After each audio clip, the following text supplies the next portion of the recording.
afternoon, good evening, whenever you get a chance to review this. And that's one of the great things about online learning, is that you can learn at your own pace and your own timing. So here we go. We're into week 2 stuff now. And just to let you know that there are 2 PowerPoints there for this week, and they're quite sizable. So please take some time to review them. First one here is biological molecules, and then the next one there will be microbiology. So, with no further ado, let us go, shall we? So, this PowerPoint here deals with biological molecules, and just some of them here. All life is based on organic molecules, and then you look at the ones closest here. Nucleic acids, protein, lipids, carbohydrates. We introduced these there last week. And then we can further break these down. Nucleic acids, DNA, RNA, nucleic acids here.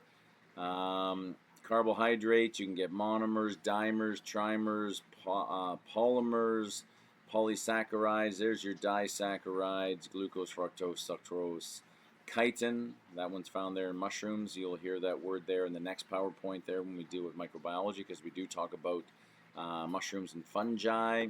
There's your lipids. Okay, proteins here. Lots going on. Let's go, shall we? So, why study chemistry in anatomy and physiology class? Well, body functions depend on cellular functions. Cellular functions result from chemical changes. Biochemistry, which is a thing, helps to explain physiological processes, right? Because you have the anatomy and the physiology.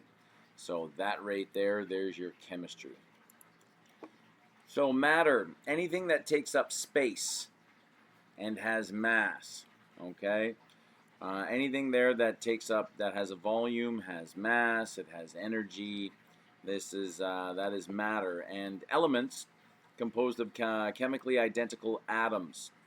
Okay, you can have bulk elements required by the body in large amounts. Okay, like sodium, calcium, potassium. But then you have trace amounts required by the body in very small amounts, like iodine and iron. You can even have ultra trace amounts. Okay, very, very, very, very small amounts there that you would need for these guys here.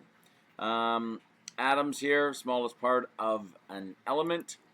And I'm sure you've seen this model there before.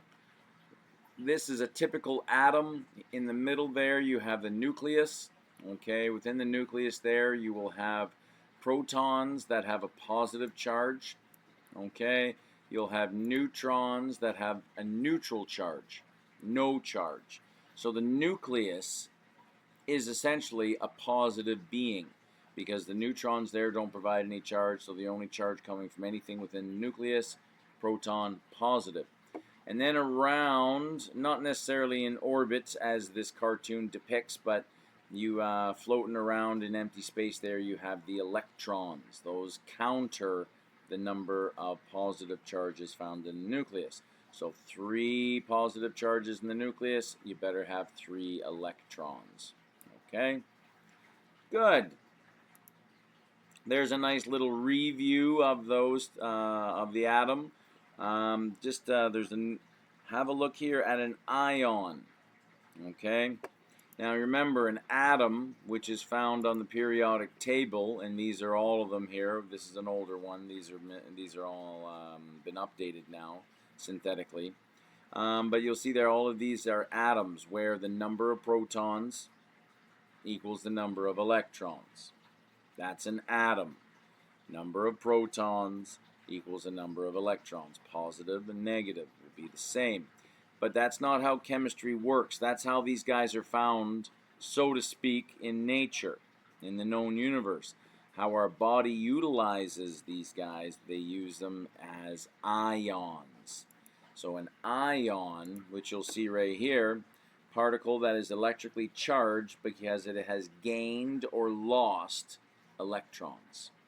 Okay, so you're going to hear within this course as well as the next course there, when you're talking about potassium or sodium, or when you're talking about calcium or all these different metals that our body utilizes, okay, it's not really using the atom form, it's using the ion form. And an ion form, it's just that all it is, it's just the number of protons doesn't equal the number of electrons. Okay, so that is an ion. Atoms, same protons, same electrons. Ions, same thing. You can have a calcium ion or a lithium ion.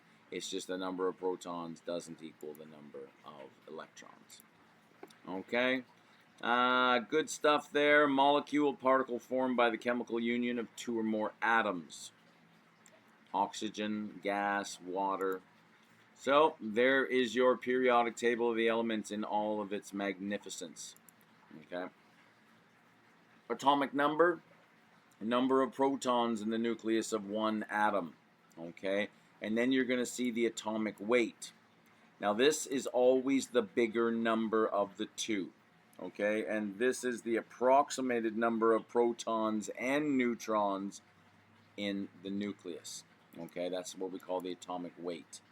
Atomic mass. Okay, so you'll see here, if I can zoom in, let's have a look at lithium because we just saw lithium. 3 protons, 3 electrons.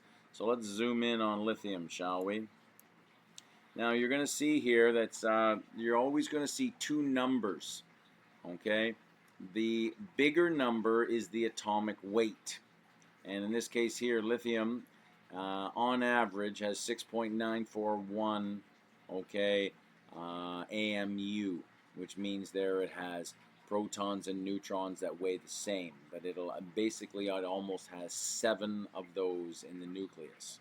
Okay, and the smaller number is always the atomic number, so that is your number of protons. So in this case here, lithium will have 3 protons. Generally it will have 7 minus 3, so 4 neutrons in it.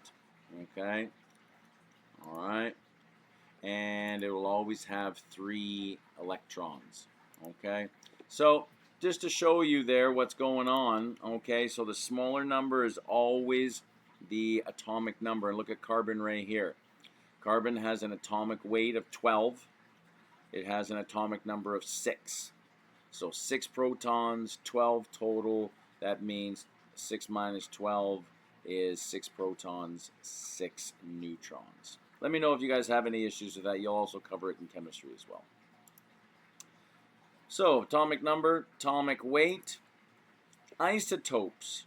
Now, the whole idea there that you go in here and you see these atomic weights and 51.9961, 50, you know, how can cobalt have such a strange digital number as far as the number of protons and neutrons? That's because there's different versions of cobalt, different versions of nickel. And what we mean by that is these guys here are what we call isotopes. Okay, these isotopes, they're atoms with the same atomic numbers but with different atomic weights. Okay, different number of neutrons. So carbon has 6 protons. The only atom that has 6 protons is carbon. No other atom has 6 protons. So carbon has 6 protons. But there are 2 different versions of carbon. There's carbon 12, okay, 6 protons, 6 neutrons. But there is also carbon 14, okay, 6 protons because that's carbon and 8 neutrons. So that's what an isotope is. It's nothing crazy, just the same atom, same number of protons, different number of neutrons. Oxygen often forms isotopes 16, 17, and 18. This is the one there that we know, okay? But there are different versions of them out there. Hydrogen, which is right here. 1 proton, no neutrons, right? 1.00794. Okay, generally that's 1. So basically the nucleus of a hydrogen atom is just a proton. But not always. You'll see there that there are isotopes of hydrogen. There's hydrogen 1, that's the hydrogen that you just saw. You have hydrogen 2, which has a proton and a neutron. That's called deuterium. And then you have H3, which is a proton, because that's hydrogen, and 2 neutrons. So that's called tritium. These are radioactive isotopes in here, worth more than gold. Okay, use them in radioactive, like the Bruce nuclear power plants, that kind of a thing there. Another one there at Pickering as well. For an element, the atomic weight is often considered the average of the atomic weights of all of its isotopes. So you'll see there, that's why oxygen, 15.997. Okay, that means there that the majority of oxygen is this, and a very, very small amount is that kind there. But they average it all out. So, a molecule, particle form when 2 or more atoms chemically combined. A great example there is water. There you go. Compound, particle form when 2 or more atoms of different elements chemically combine. Okay, like right there, that is glucose. 6 carbons, 12 hydrogens, 6 oxygen.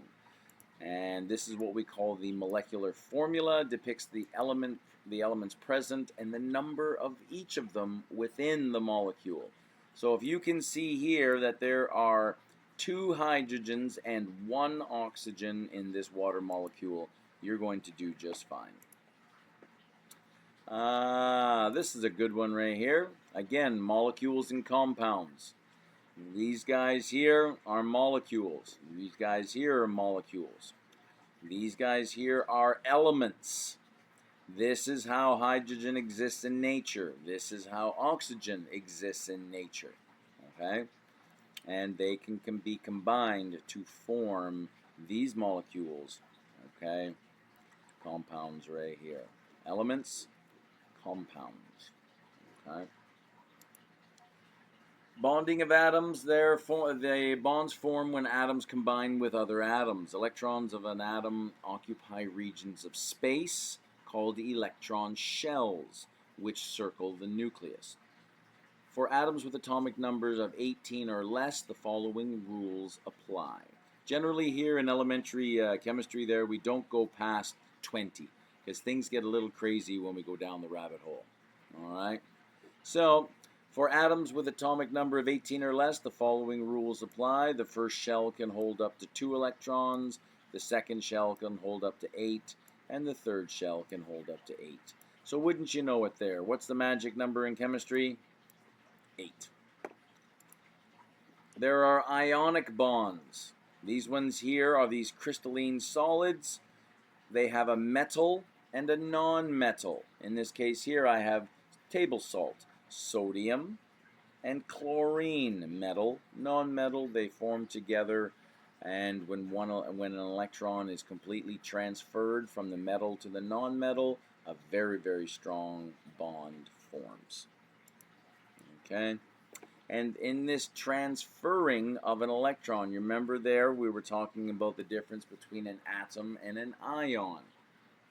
Okay, sodium has 11 protons and 11 electrons. But what happens in this chemical reaction to make an ionic bond is sodium will lose an electron to the chlorine. So now this sodium has 11 protons and 10 electrons, which means that it is now positive. And chlorine, and you see there the chlorine, it gains that electron. It has 17 protons, and now it has 18 electrons, giving it a charge of -1. So you see there the number of protons does not match the number of electrons. We now have an ion. And a cation is a positively charged ion. An anion is a negatively charged ion. So sodium would turn into a cation, anion. There are covalent bonds. These are quite different from what you just saw, ionic bonds. Covalent bonds here, they are formed between 2 nonmetals. And they're not transferring an electron, creating ions. they share electrons, creating molecules. So ionic bonds, there's no molecules. It's this crystal lattice structure, crystal. Covalent bonds, they form molecules. And you'll see here, here's a hydrogen atom, one proton, one electron, another one, and the magic number is 2 for the first energy shell. So you'll see they cross paths. Now these electrons are being shared equally between the two. Welcome to a molecule. Oxygen has 2 sets of electrons there that it shares. Nitrogen has 3 sets of electrons, so 6 electrons total. How many electrons are involved in here? 2, 4, 6, 8. All right, good. So when you're talking covalent bonds, as we said there, the electrons are shared, but are they always shared equally? No, they're not. In the case of hydrogen, in the case of oxygen, they are shared equally because you have the same atom opposing. But when you look at water, here you've got 2 hydrogens and 1 oxygen. Who's the big boss here? Who's the more electronegative? If you go back to the periodic table, you'll see there that oxygen is much more electronegative than the 2 small hydrogens. So you'll see there that if this is a water molecule right here, there's your oxygen, there's your 2 hydrogens. This guy here is going to be soaking up all the electrons, very, very electronegative. So that means this side will be negative, this side of the molecule will be positive. Okay. If you have a look here, this is carbon dioxide. Okay. You'll see there that this oxygen is pulling these electrons this way. This oxygen is pulling these electrons this way. So this is an electrically neutral atom. Okay. So you get polar molecules like water, like we just explained. These are hydrophilic. They love water. Non-polar molecules, okay, they are hydrophobic, fat-loving. They do not like the polarity of water. And you'll see here, 1, 2, 3, 4, 5, this is pentane. Okay, this is a hydrocarbon like oil or fat. Octane, you know, for your car. You'll see what it looks like. It's electrically neutral, hydrophobic. Oil and water do not mix. Hydrogen bonding, when you, if you've ever done a backflip off of a diving board and landed on your back, okay, you'll know that water can act like cement, very much so. And the reason why is something called hydrogen bonding. Water is one of the strangest molecules in the known universe, and because it is polar, you basically got like a little mini battery. Okay, not for providing electricity, but for providing charge. And you'll see there, this side here is positive, this side here is negative. Well, what happens if you've got 100 bazillion water molecules in a swimming pool and they're all moving around? Well, for a billionth of a second, you're going to have a zzz, and then it's going to be gone again. But then another one's going to zzz. So the whole swimming pool, all of these water molecules are in contact, and not only are they in contact, there's a weak, very weak electrical charge in between them. But again, if you have 100 bazillion of them, if you've ever landed on your back, there's a possibility there of paralysis, okay, because the water can be dangerous. It can act like cement, okay. As I said, water is a pretty strange molecule. And you'll see there the polarity of what's going on. This oxygen here is very electronegative, so these, all of these electrons here will be pushed up in and around the oxygen most of the time, making this side slightly negative, this side here slightly positive. So why is H2O so important? The most abundant compound in the cells, makes up about 2/3 of our weight. Important solvent for metabolic processes, transports bodily fluids here and there via the blood, carries waste materials, transports heat in and around the body, lots of good stuff. A tale of two fluids. You have intracellular as opposed to extracellular, outside and inside. Nucleoplasm and cytosol are both inside the cell. Interstitial fluid, this is the fluid in between cells. Okay, good.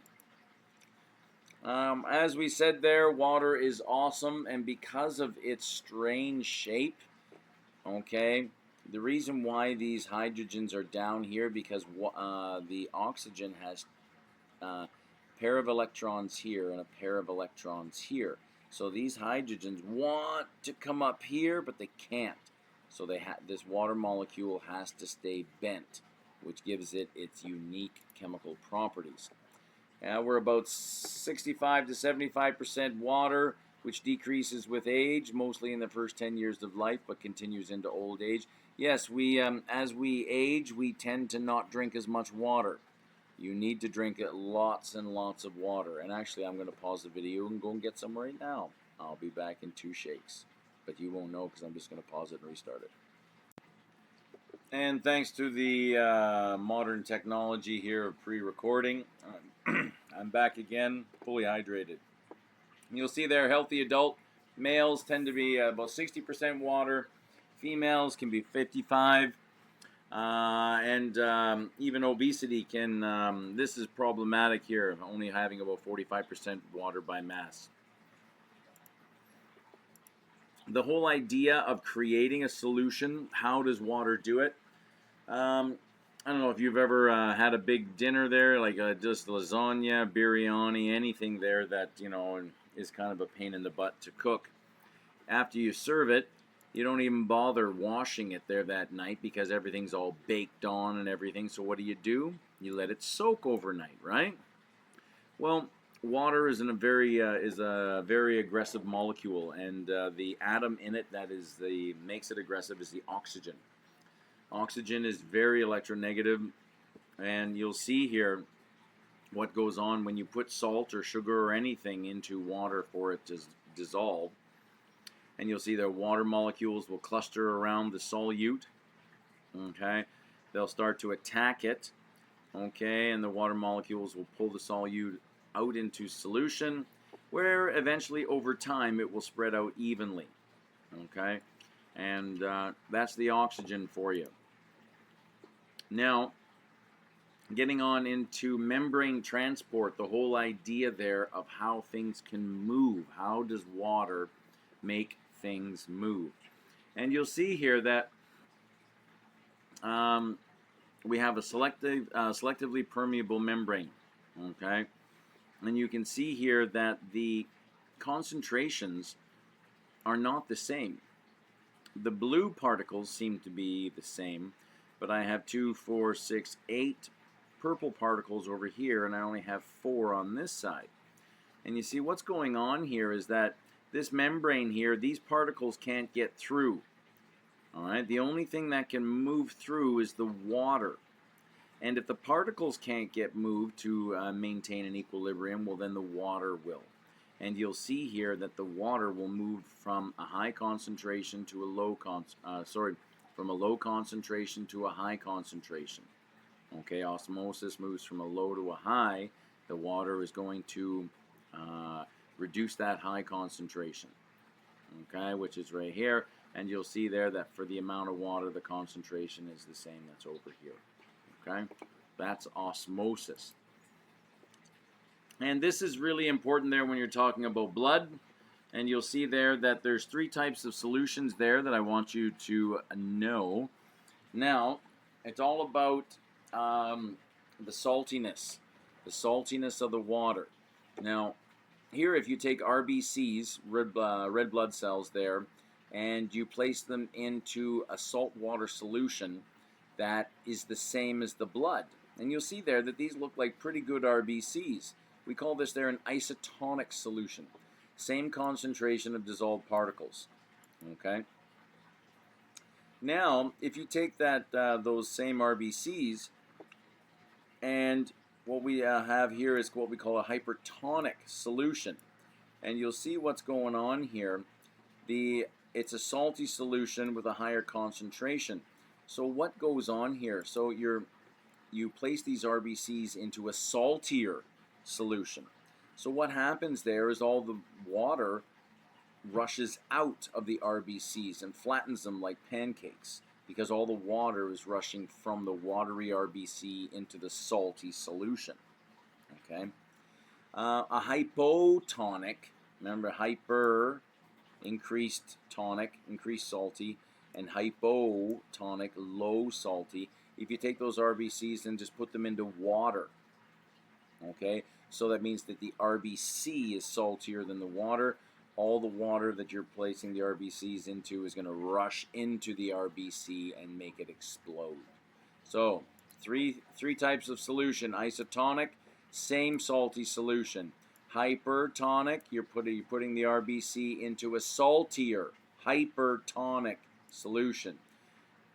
Hypotonic, you're placing the RBC into a watery solution. Okay, and remember, water always goes from a low concentration to a high. Okay.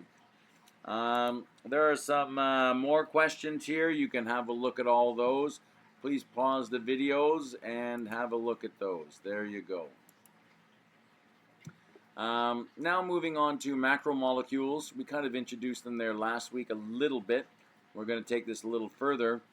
Now, while that water is a molecule, when we're talking macro, now we're talking large molecules, okay? Organic molecules are formed by living organisms. All living things are based on carbon atoms, very important. What are the four primary atoms that make up all living things? Carbon, oxygen, hydrogen, and nitrogen. Okay. There are four types of macromolecules. There's protein, nucleic acids, carbohydrates, which are your sugars, lipids, and fats. Great little video there. Have a look. So, large molecules are assembled from many similar small components called monomers. These are the single building blocks, okay? The assembled chains of monomers is known as a polymer. So, building blocks of the cell, there you got sugars, okay? And larger units, polysaccharides. There's your saccharide is sugar, okay? Fatty acids, those are the monomers. The larger cells are fats, lipid membranes. Amino acids are the monomers of proteins. Nucleotides are the monomers of nucleic acids, and you'll see them right here. Okay.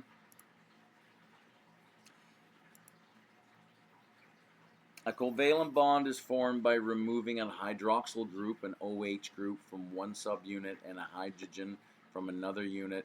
That makes H2O. And you'll see there that this is called dehydration synthesis, where we suck out a water. So one monomer, another monomer, we can link them together, okay, glycosidic linkage here, by removing a water. And you see H2O, that's removed, and then there's just left there the oxygen bond, okay?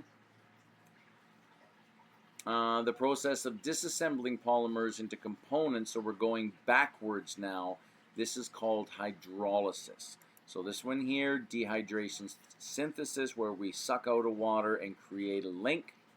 If we want to break these guys up into their individual constituents, we inject a water back into here and we create the original bond. This is known as hydrolysis. Proteins, okay, are complex macromolecules that are polymers of many subunits called amino acids. The covalent bond linking two amino acids is called a peptide bond. The assembled polymer is called a polypeptide. So what we've got here now, the whole idea of proteins, this is like you can eat carbohydrates, you can store them. You can eat fats, you can store them.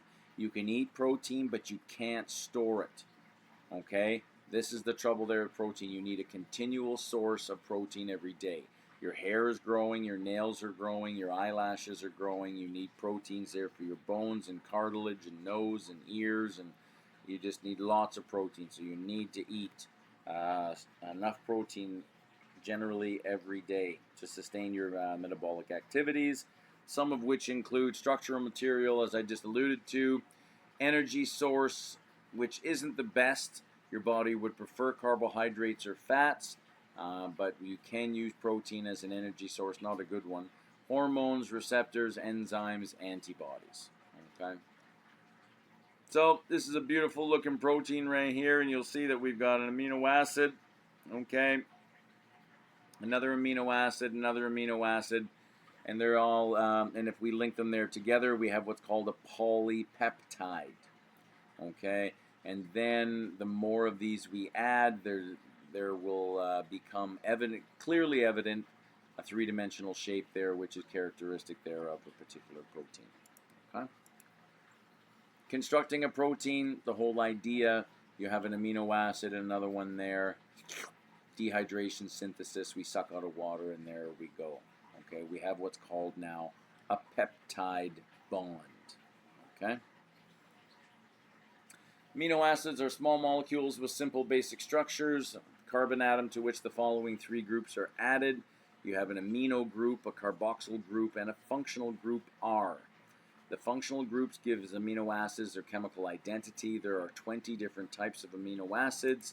I'm not going to test you on any of these, but I will test you on the basic structure of an amino acid. And you'll see there that it has a basic side, it has an acid side, and it has what we call an R group. Now, it just doesn't have an R. These R groups here, you'll see them over on this side here, okay? And you'll see there that there's your amino. I'll zoom in. Any of these there. There's your acid, there's your base group, there's your hydrogen, there's your central carbon, but there's your R group. Now, depending upon the R group, it may be hydrophilic, water-loving, or hydrophobic, water-hating. And that will provide the protein its three-dimensional structure. Okay? And you'll see here, that whole three-dimensional structure, there's your primary, that's just linking of the amino acids together into a chain. But because of the specific R groups, okay, then now you'll start to get what we call alpha helices, beta sheets. And you think there, what would make a polypeptide chain like this coil into this kind of coil? Obviously, the R groups inside the coil are hydrophobic, right? They're trying to get away from the water out here and out here. So this is what we call a secondary structure, and then you get tertiary structure there with multiple pleated sheets and alpha helices all together in the same subunit, and then you get multiple subunits there together, and this is what we call a quaternary structure. Okay, similar to hemoglobin, which has 4 of these subunits in there. Okay. So, what are you going to eat there today? Please start reading the labels of what you are eating. You need to realize what it is you are eating every single day. You are what you eat. Okay? That means read the labels. That's what you need to do from this day forward. You are responsible for your own health. Major categories of proteins there in the human body. They're enzyme, protection, membrane, protein, cell recognition, contractility, transporter, structural, regulatory, all the different functions there of what you need proteins for and different examples. I love it. Have a read of it there. There's your sodium-potassium pump, which we'll get into there sooner than later.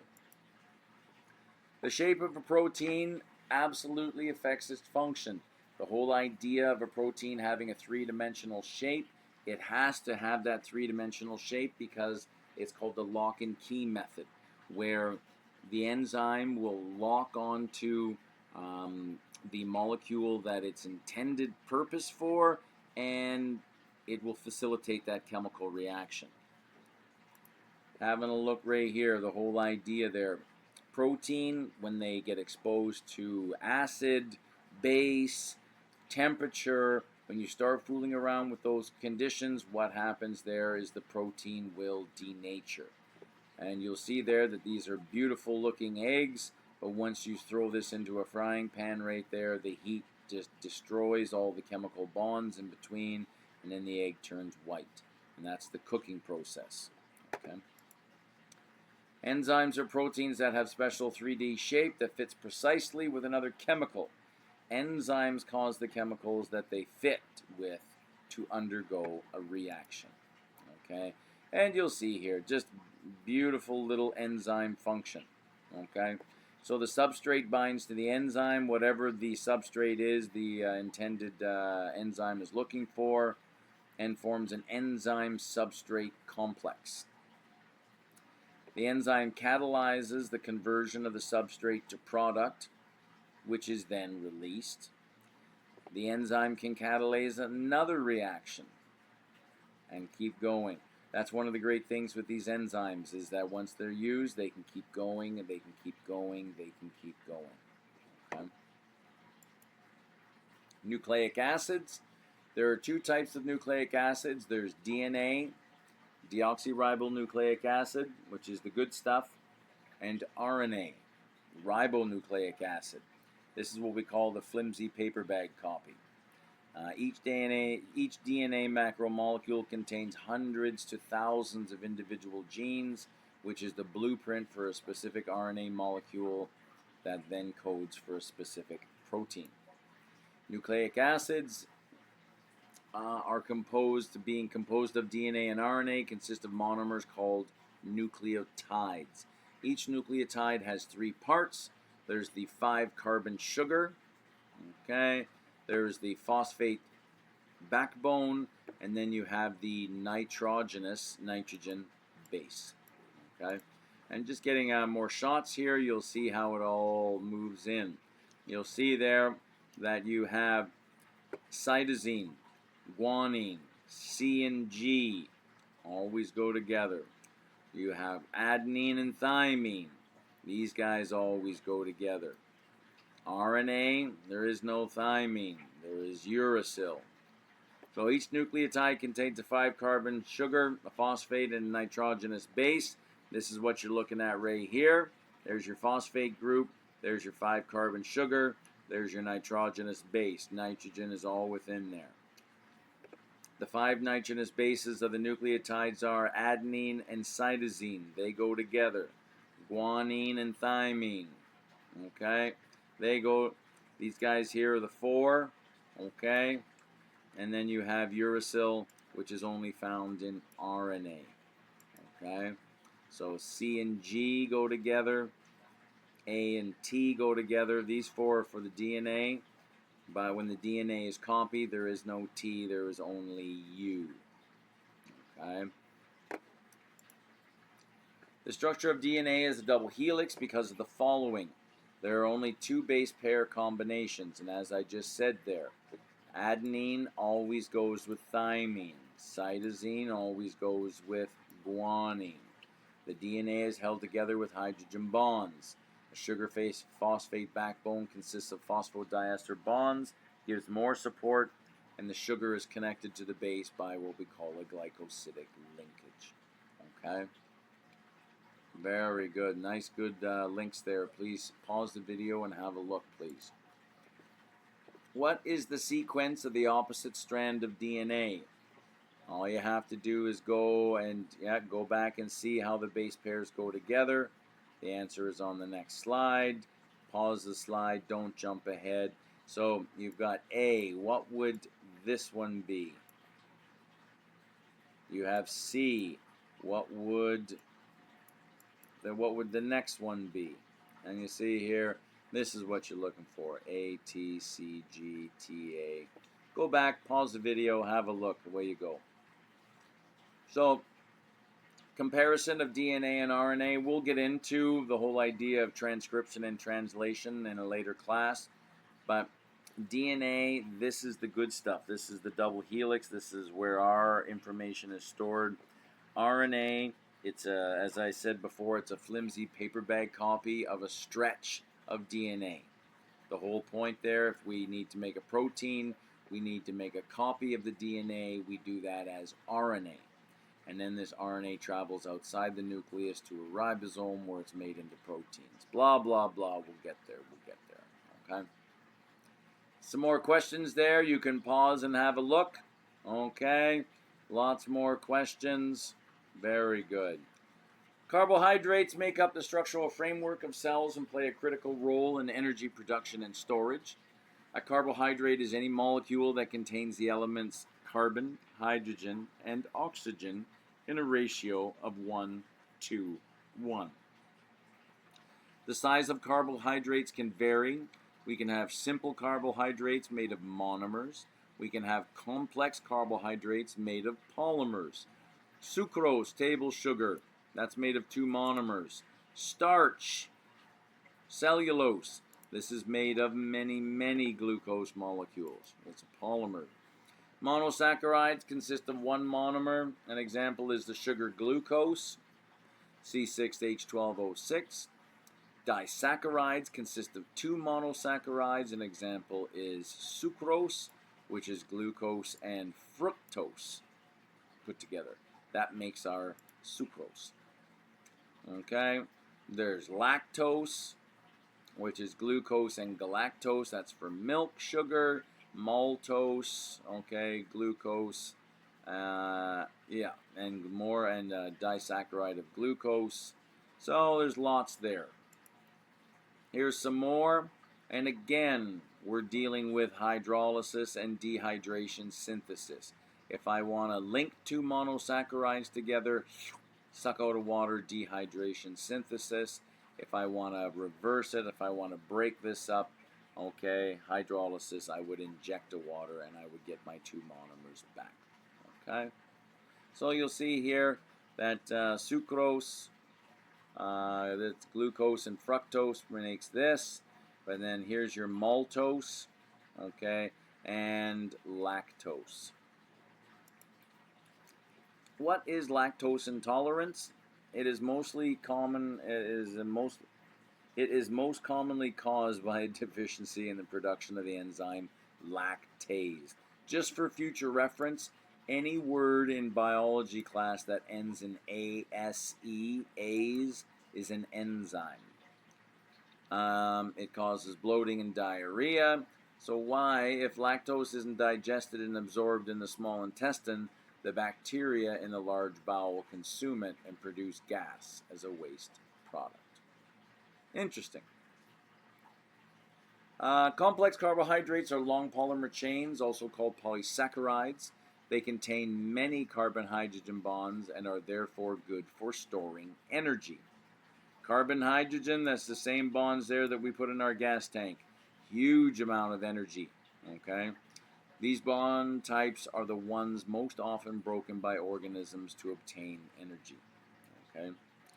And you'll see here, the whole idea of these being complex carbohydrates, we've got starch, glycogen, and cellulose there. So there's your starch, which is just a glucose, glucose, glucose. Okay. We've got glycogen here, and you can see what's going on with the addition there. It's cross-linked this way here, but then you'll see cellulose, which is a glucose molecule, and then an inverted. And then the same one, and then inverted. We don't have an enzyme that breaks that down. So that's why if we eat cellulose from salads, it just goes right through us. Nutritionists call it roughage or fiber. Some more questions there for you. Lipids. Triglycerides, saturated and unsaturated, cholesterol, phospholipids. And if you have a look here at the chart, and you're talking about lipids right here. See if I can blow this up a bit. All right. So you'll see the lipids there. Foods, nuts have a huge amount of oils in them. You could actually turn a hazelnut or any type of peanut into a candle because of all the oil that's inside them. But please don't do that. Yeah, very dangerous. You've got vegetable oil here, dairy products, eggs, meat for sure, Some type of medicines there, they need to be fat soluble. Some vitamins are fat soluble.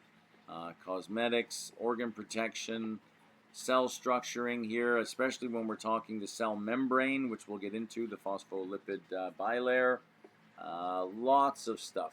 And fats have gotten a bad name, as I think I said there last week, the whole idea there that we have a fat blanket that covers all of our organs and holds them all in. It's called the greater omentum. So we do need fat, saturated fat, the bad kind, but in small amounts. As well, you need lots of this because this is all fat pretty much. Fat composes 60% of the brain and is essential there for brain function. There's your omega-3s. Oh, absolutely. Includes learning abilities, memory retention, and mood. Cells, okay, fatty acids help your cells stay flexible and are responsible for building your cell membrane. Heart, 60% of our heart's energy comes from burning fats. Nerves, the whole idea of white matter and gray matter. White matter is a nerve cell that has myelinated sheaths, fat on it, that actually speed up electrical transmission of the nervous impulse. More about lipids here. Lung surfactant enables the lungs to work properly. That's a chemical there produced there by the type 2 alveolar cells, okay, that provide lubrication for the lungs. Digestion. Fats in a meal slow down the digestion process so the body has more time to absorb nutrients and help provide a constant level of energy and keep the body satiated for longer periods of time. Fat-soluble vitamins, there you go, all right, and can only be absorbed if fat is present. Fat cushions and protects your inner organs, as I just said, okay, there, the greater omentum. The immune system, fats decrease inflammation and help your metabolism and immune system stay healthy and functioning. So fats have two subunits, okay? They have the fatty acid, and you'll see there it's very nonpolar, okay? This is what makes fat fat, okay? There's no oxygens in here, only oxygens are over on this side, but generally there the fatty acid chains are non-polar. But then you have the glycerol backbone, okay? This is where the polarity kind of comes from. You'll see whenever you see oxygens, there's your polarity, okay? And you'll see here some three-dimensional shots there of lipids. You'll see that saturated fats they come from animals. Saturated means full. There are no double bonds regarding the carbons.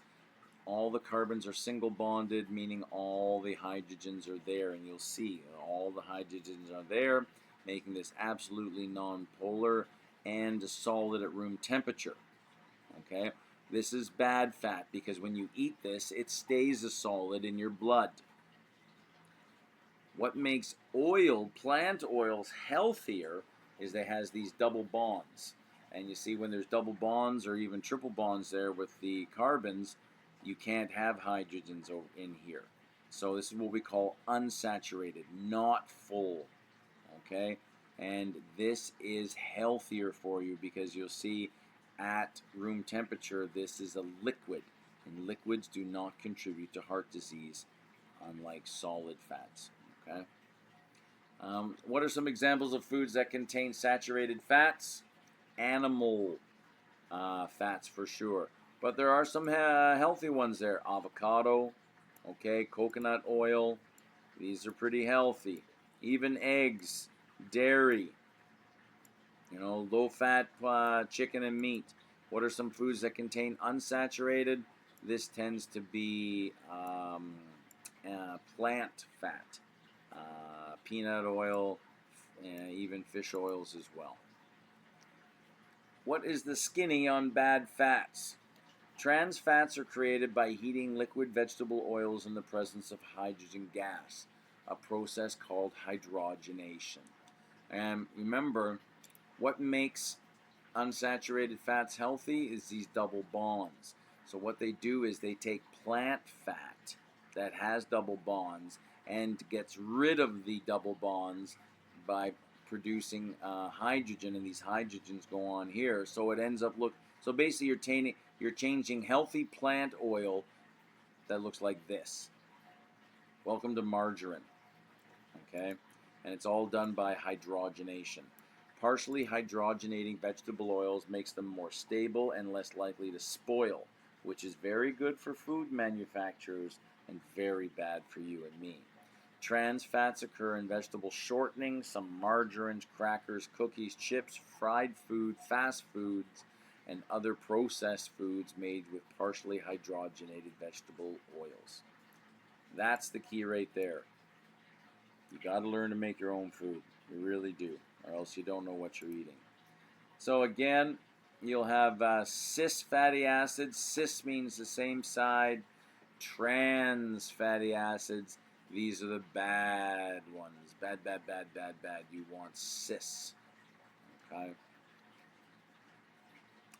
Omega-3s and omega-6s and omega-9 fatty acids are polyunsaturated. They are essential fatty acids because we must have them for our diet. This is you're talking for the brain. Brain, brain, brain. Okay, your brain is all fat. It needs fat. Eat your flax seeds, your nuts, your salmon, your mackerel, your dark leafy greens. That's what you want. Peanuts, cheap, cheap, cheap. And you'll see here we've got alpha linolenic acid. We got linolenic acid and oleic acid right here. The three essential fatty acids shown, and you'll see them there, the double bonds. Okay, and that's what you're looking for. There's your cis, cis, all cis. Cholesterol. Here's one that's got an incredibly bad rap. Now, high cholesterol is not a good thing for anybody. Okay, most of the cholesterol in the body is synthesized by the liver. It's used for a lot of different things, maintaining cell membrane flexibility, steroid hormones, absolutely, production of bile, helps transport fats through bloodstream there, HDLs, LDLs there. Very, very important for so many different things here. And you see here, here's your steroid backbone. Okay, I have a particular hormone right here, and you'll see that there's your cholesterol. Okay, 4 connected rings of carbon, widely distributed in the body, components of cell membranes, synthesized hormones. Sure. The phospholipids, okay, they are the primary fats found in cell membranes, along with some cholesterol. They're unique because they have 2 nonpolar fatty acid chains called tails and a polar head that contains a phosphate group. And you'll see what's going on here. There's your, I'll just zoom in here, okay.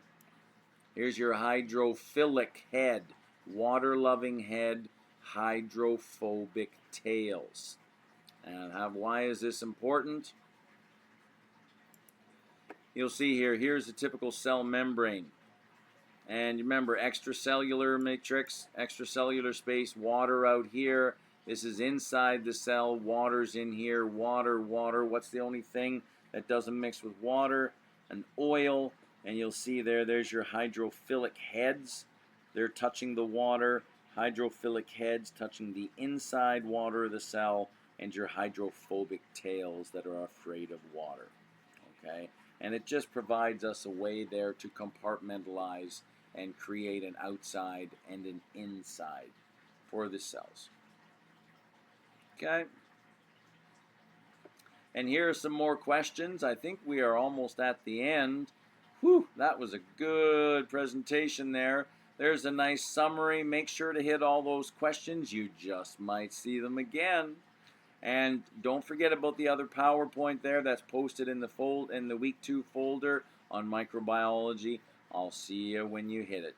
Thank you so much, and we'll see you again. Bye-bye.